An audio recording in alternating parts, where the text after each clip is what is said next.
Sa panahon ngayon, mulat na ang mga Pilipino sa mga suliraning panlipunan na kinakaharap ng ating bansa. Isa sa mga halimbawa nito ay ang mga suliraning kaugnay sa kahirapan. Pinalubha pa ito sa patuloy na pagbagsak sa kalidad ng trabaho sa Pilipinas. Mas lumaki pa ang bilang ng mga taong patuloy paring naghahanap ng dagdag na trabaho o mapagkakitaan. Lumitaw na halos kalahati ng umiiral na trabaho sa bansa ay sariling kayod, walang katiyakan at impormal. Maraming tao ang nais umangat sa kahirapan ngunit sa kadahilan ng walang mapapasukan at walang napag-aralan at nagiging itong pangunahing hadlang, hindi nalingid sa kaalaman, ang sambayanang Pilipino na ang suliraning ito ay pawang makikita kahit saan dako makikita ng ating bansa. At isa sa mga lugar na kabilang sa pinakaapektado ng mga suliraning panlipunang ito ay ang bayan ng San Jose. Sa kwentong ito matutunghayan natin ang isang tao kung paano siya namumuhay at paano niya baguhin ang kanyang pagkatao mula sa kanyang kakayahan. Magnakaw.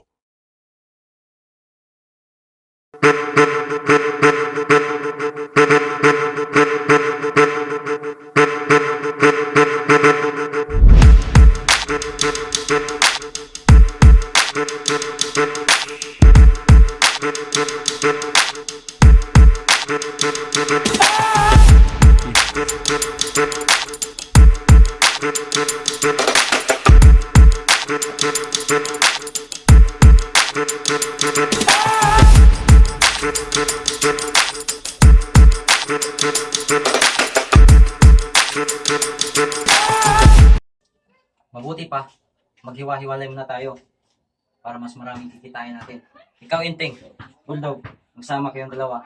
Ikaw, Parikoy, at Bugard, magsama kayong dalawa. Ikaw naman, Nico, sama ka sa akin. O ano, nagkaintindihan ba tayo? Oo, tanggol. Dito tayo magkikita ulit mamaya. O sige, tanggol. Tanggol. Oo.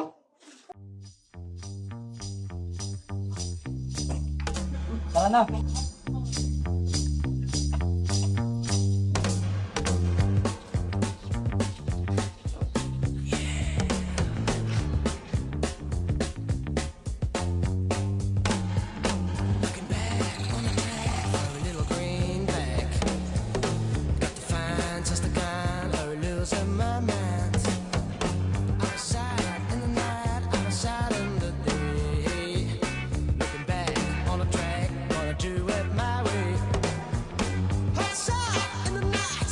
Tao po.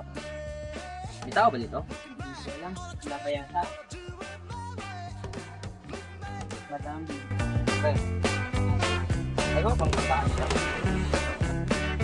Sige, salamat. Dapan tao. Kainis. Di ba na lang ako bibig? Ay, yung cellphone ko nawala. Asan na ba yun?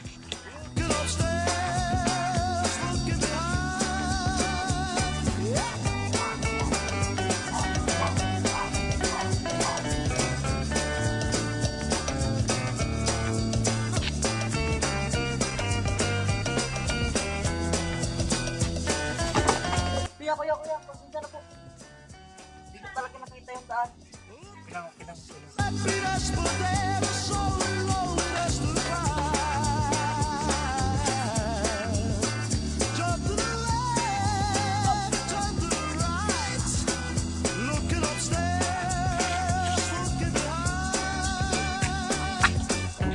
Alam niyo pa ang bahay ni Aling Merwin?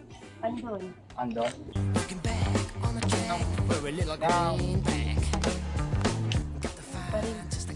Saan po siya ba? Ma'am, thank you po ma'am. Ikaw. Alis na po ako.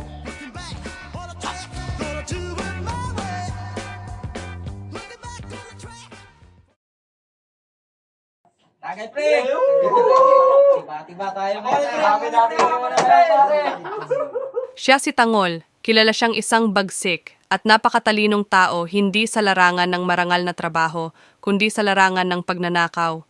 Bata pa lang siya ay wala ng mga magulang at hindi rin nakapag-aral bunsod na dala ng kahirapan.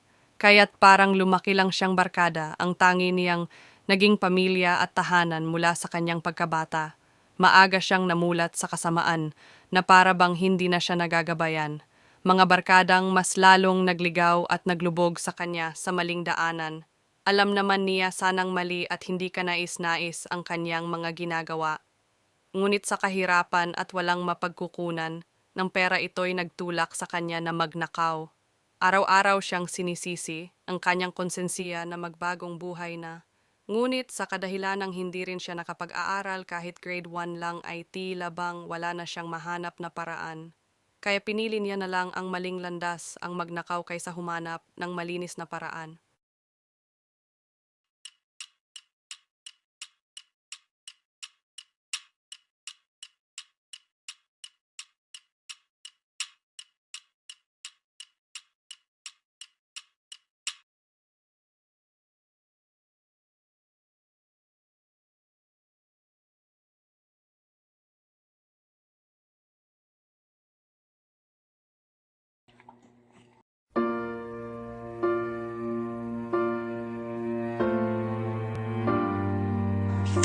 Rinis.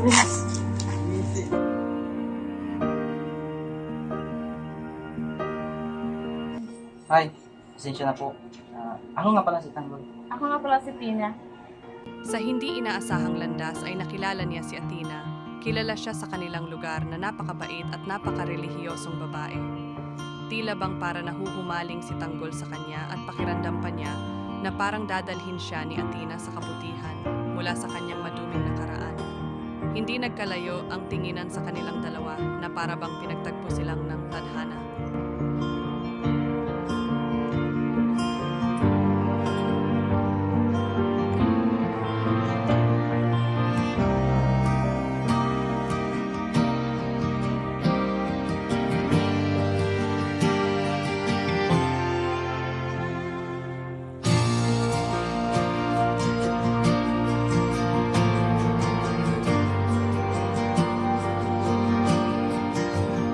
Simula ng mga araw na yon, ay parang lumalapit na rin ang loob nila sa isa't isa. Pakiramdam ni Tanggol ay napapamahal talaga siya. Nang sobra dahil kailanman, ay ngayon lang niya ito nararamdaman sa isang tao. Nagkakilala sila. Nang lubusan, mas lalong siyang naging komportable nang malaman niya ang buhay ni Athena, na puno ng kabutihan at mapayapang buhay. Sobrang saya ni Tanggol na nakilala niya si Athena. Tanging dalangin pa niya ay kung magiging asawa niya si Athena, magiging bagong buhay na siya. Ngunit sa puntong ito, tinakpan ni Tanggol ang lahat niyang maruming nakaraan niya sa buhay. Dahil sa mga pangyayari na yon, nagiging komportable na din si Athena at nabibighani na din siya ni Tanggol.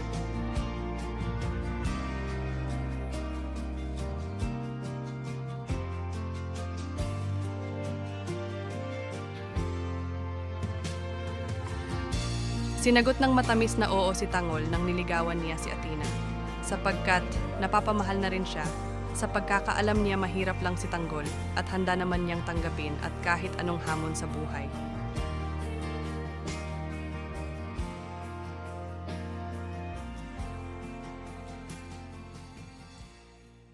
Lumilipas ang ilang taon, nagkakasama na si Tanggol at Athena. Sa kabutihang palad, winaksan na niya ang mga masasamang nakaraan. Nakahanap siya ng marangal na trabaho, isang trabahong malinis, at sa pamamaraan nito ay tuluyan na niya mabura at matuldukan ang masasamang nakaraan. Hindi man masyadong malaki ang kinikita niya, ngunit sapat na din ito para sa kanilang dalawa ni Athena. Kahit ganito ang kanilang pamaraan para mabuhay, ay tanggap na tanggap pa rin naman nila ang isa't isa. Pero sa kabila ng lahat, tinatago pa rin ni Tanggol ang kanyang maruming karanasan sa buhay. Sa makatuwid, dahil sa pagmamahalan nilang dalawa ni Athena, handa naman niyang talikuran. Ang mga masasama niyang ginagawa, ang masaklap lang ay pilit niya rin itong tinatago mula kay Athena.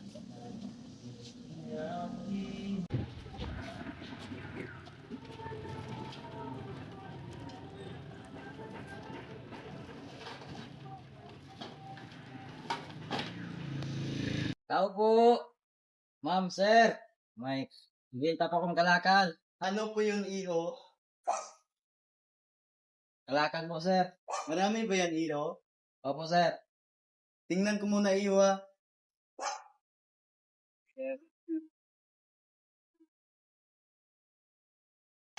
Ito yung bayad, Iyo, ha. Salamat po, sir.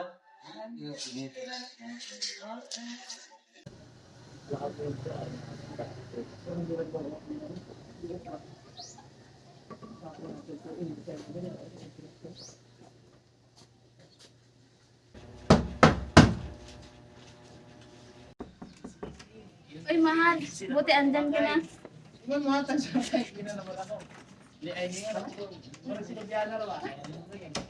Mahal, upo ka muna. Kumain ka. Salamat, mahal.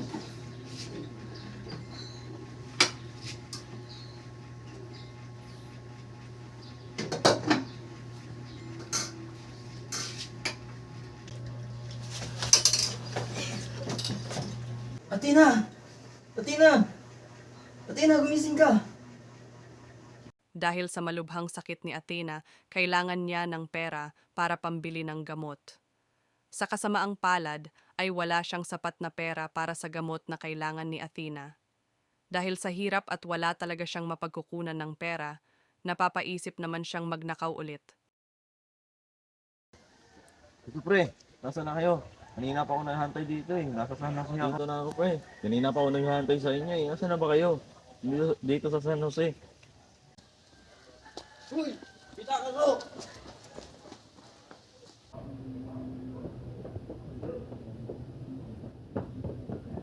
Athena! Athena! Athena! Mahal, ano nangyari sa'yo? Wala na to. Nahabol lang ako ng aso. Huwag mo na ako alalahanin, mahal. Mabuti pa. Humiga ka kasi may karamdaman ka pa.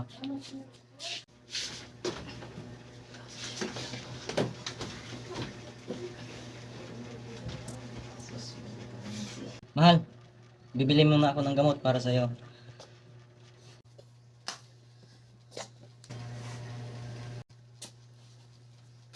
Mahal? Mahal, kaninong pitaka to? Mulot ko lang sa daan. Kaninong pitaka to? Sumagot ka!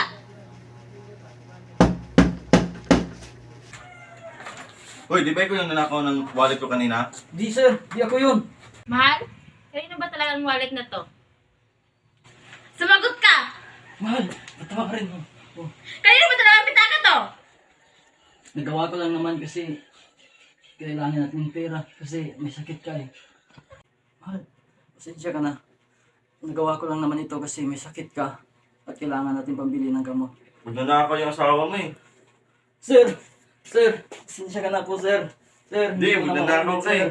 Dapat di mo ginawa yun. Sir. Swerte ka dahil ako ang nanakawan mo. Kung nasa iba ka ba, baka na kulong ka na. Dahil naawa ko sa'yo, ito ang pera, bibigyan kita. Salamat po, sir. Walang Salamat anuman. talaga. Mahal, pasensya ka na. Bakit mo yan nagawa? Patawarin mo.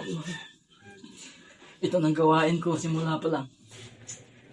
Anong ibig sabihin nito? Gawain ko na ang pagnakaw, Athena. Pero simula nung nakilala kita, bilang nagbago ang buhay ko. Bakit hindi mo sinabi sa akin? Kasi mahal na mahal kita. At ayaw kong maging hadlang ito sa pagmamahal ko sa'yo, Athena. Naintindihan kita, mahal. Huwag na huwag mong uulitin, ha? Tanggol, mahal na mahal kita. Sana yung una pa sinabi mo na ang lahat. Hindi naman yun ang magiging hadlang sa ating dalawa kung ikaw lang ay magtapat. Ang lahat ng pagnanakaw mo na ginagawa, walang mabuting maidudulot ito sa iyong kapwa. Hindi lang sa batas kundi labag din ito sa kalooban ng Diyos. Porkit mahirap lang tayo, walang pera o walang makain ay ayos lang. Kaysa busog naman tayo na galing naman sa masamang pamaraan. Lahat ng ating gawi ay may kapalit. Kung gagawa ka ng kabutihan, mapapalitan ito ng kabutihan. Kung gagawa ka ng masama, mapapalitan din ito ng masama. May kaparusahan ang bawat kasalanan. Kaya habang maaga pa, magbago ka na. Handa kitang mahalin at tanggapin. Hawak kamay nating harapin ang mga hamon ng ating daanin.